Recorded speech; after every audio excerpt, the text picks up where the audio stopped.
ndibassa olw'okwagala okulaga nti wa waggulu nnyo teyeetawaanya na kutunula ku kipande. Wazira yagamba bugambi muweereza nti wattukolayo amagye amasiike, ate n'akyukira Meega n'amugamba nti wamma si kyekyo. Ko Meega nti oya, n'asirikiriramu katono ng'akyalowooza, ate n'alyoka ayongerako nti ndowooza oteerekokko n'obummonde obusiike siwo. Ndibassa n'ayongerako nti era ndowooza ne giraasi y'amata buli omu. Ko Meega nti nedda, nze njagala micungwa okusinga. Ko Ndibassa nti gwe wooli kye? Wano ate bwe yakyukira omuweereza n'amugamba nti wattukola bw'oti amagye amasiike agange n'agage, ng'asonga ku Meega obummonde obusiike essowaani 2 ne giraasi y'emicungwa n'ey'amata. Ndibassa yali asaba ebyo ng'eno omuweereza anyeenya omutwe ng'embuzi etenda enkuba, era munda nga ye agamba nti bukya tubaliisa ate bano mpaawo abawooma mutwe. N'alyoka ayogerera waggulu ennyo nti bamaama ebyo bye musabye nga tusaaliddwa tetubifumba.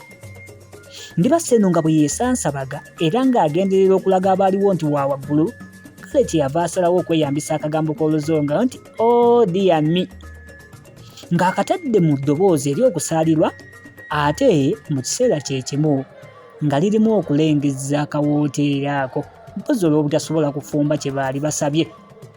Ye Meega yeegambira kimu nti nga tulabye. Omuweereza n'abagamba nti musabe ebyo bye mulaba ku kipande, ebyo byo tubirina mu bungi. Abawala olwo nga bwe batandika okusimba amaaso gaabwe ku kipande. Ndibassa bwe yabimalaayo okubisoma n'akyukira munne n'amugamba nti emmere yaabwe gye balina tezzaamu maanyi. Kyokka Meega ye yali tannamala kusoma. Ndibassa kwe kumugiriga nti baabu wensonyiwa, tonnamala kusoma. Simmanyi wabuguutana nnyo n'ova mangu mu ssomero ng'okusoma tonnako kaza bulungi. Ko Meega eno nga bw'amaliriza okusoma nti kale ggwe, n'asiriikiriramu katono ate n'amugamba nti gira tusaba amatooke ne doodo, ndaba biibyo birina ku ssente entono. Ko Ndibassa nti toyogera nnyo mwana wange, abalenzi balo oboolyawo bawulira bye twogera. Wano mbayiwe yalaawuliriza obulungi abawala bye baali boogera. Bwe yakwonera ku nkoligo n'olukokola, buli omu n'attira munne akaaso ate n'amatama gaabwe ne geesendako katono olw'essanyu. Ndibassa n'akuba munne akamba nti wali olidde ku nnyama ey'amagumba mu buwooteeri nga buno? Eba ewooma nnyo okusinga eyo gye basiikamu. Munne n'amugamba nti tagiryangako. Ndibassa n'amuddamu nti eyo gye babeera balagiriza. Ko Meega nti tetuswala okusikaasikanya amagumba nga bano abalenzi batulaba. Ko Ndibassa nti oba baseka baseke, ye waliwo atalya. Awo n'alyoka ate awenya ku muweereza mu kiseera kye yalaba avuddeko ng'alaba tebalina kye basalawo, era ng'atandise kutegula ssowaani ez'abalala abaali bamaze okuliirako. Omuweereza bwe yakomawo, Ndibassa n'amusaba akutameko, naye musajja wattu teyali mubi n'akikola. Ndibassa kwe kumukuba akaama nti ennyama y'amagumba ekyaliyo. Omusajja ate ye ng'ayogera nnyo n'addamu nti siwulira. Kale Ndibassa yagenda okulaba ng'abantu bonna bamaguse babatunuulidde, n'akwata ku mumwa ng'awulira ensonyi zimuwambye yenna. N'agamba nti tufudde. Meega ne yeegayira omusajja ayogere mpola, era kwe kumuddiramu Ndibassa kye yali asaba. Omusajja n'ategeeza ng'amagumba bwe gakyaliyo ennyo.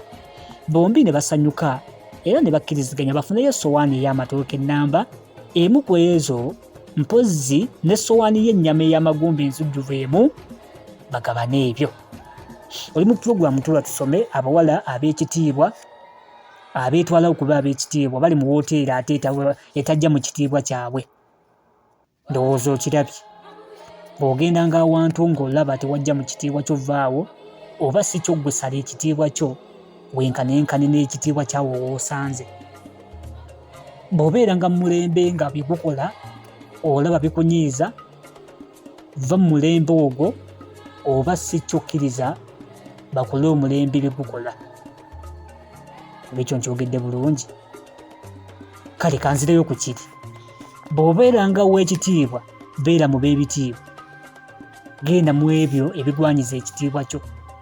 Naye buli bw'osala eddiiro n'odda ekitiibwa kyo gye kitajja, kkiriza nti ekitiibwa kyo tekigenda labwawo. naawe sala level odde ku kitiibwa eky'ekifo ekyo mwoli. Program tuba tusome mwe tuli, ako kalowoozo kabadde kagenda nyeeti naddala abaana ab'obuwala. Kyemmanyi mukafunye bulungi ddala. Akatabo kano akambayiwa w'abayizi nga bwe nagambyeko nga ntandika nti kabwandikibwa Walabyeki Magoba era nga kali ku syllabus eya O level. Abayizi bakasomera ddala, kale osobola okukeegulira oba okukagulira omwana wo n'obeera nga naawe okasoma bulungi ddala. Newandibadde ebyo byonna omusajja omuweereza babimugamba mukama, kyokka ate ye olwamala okubimufuuwa lwe lwamala. Yatambulako ono nawali ng'atandika kulagiriza baweereza banne abaali mu ffumbiro ababega emmere nti aya kale mukolaawo fuulu matooke essowaani n'essowaani y'ennyama ey'amagumba emu enzijjuva ennyo ng'aleekaanira waggulu. Bw'omma baana bawala ne bafa ekitiibwa.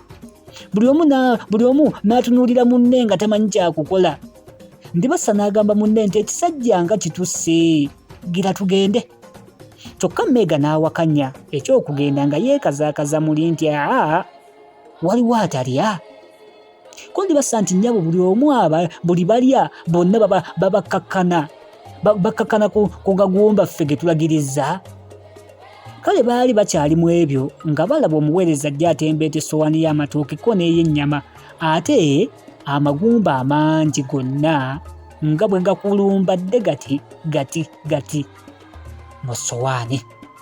Bagenda okuba nga buli muntu amaaso agasimbye omusajja omuweereza, ate ensonyi bambi ne zongera okujjula okubatta. Era bombi ne bateesa kudduka buddusi bave mu kawooteeri ako era bwe gwali tebaalya. Batambula mukungujjo, omusajja yakanda kubakoowoola nti bannyabo temugenda, fuulu matooke yammwe n'ennyama y'amagumba bye mwasabye biibino mbireese. Nga bo tebawulira. Leero nga bajjula na kubuuka bibanda era baagana n'okusimba omulambika nti si kulwa nga wabaawo abawondera ng'abanenya olw'okulagiriza emmere gye bataali oba kale okubasekerera. Mbayiwa yasalawo abalondoola asobole okufumbikiza Ndibasa amusuleyo akagambo nga naawe bw'otegedde. Munne Enkoligo yamuleka awo n'alinnya Ndibasa ne munne Akagere. Munnange Ndibasa agenda okukebuka emabega nga Mbayiwa ono. Ko ye munda nti awo kagudde ssebo. Wuuyo Matiza Meega. Munnange beefubitise edduuka eddene eryali awo. Mbuuza nti nga nno bakimayo ki mu dduuka ekyo ky'oba ombuuza nga tebalina. Badde mu kusumbuwa busumbuyi batunzi nga balamuza kano na kali kyokka nga tebagula. Olwo Ndibasa abazaaki mpozzi balwe mu dduuka Mbayiwaako owaagende. Ndibasa kye yali abaza. Era akabanga bwe kaayitawo akaawera munnange baafuluma edduuka. Mbuulira nti baalaba ki? Mbayiwe yali ku nsonda y'edduuka yafubuutukayo abasisinkane. Yajja butereevu gye baali n'abeera ng'atomera Ndibasa ate ne yeefuula eyeetonda nti nsonyiwa mwattu. Ye si kata nkutomere. Ko Ndibasa nti kasita tontomedde. Mbayiwa teyasumagira ne yeeyanjula nga yeeragaalaga nnyo nti yagamba nze bankazaako lya Mbayiwa.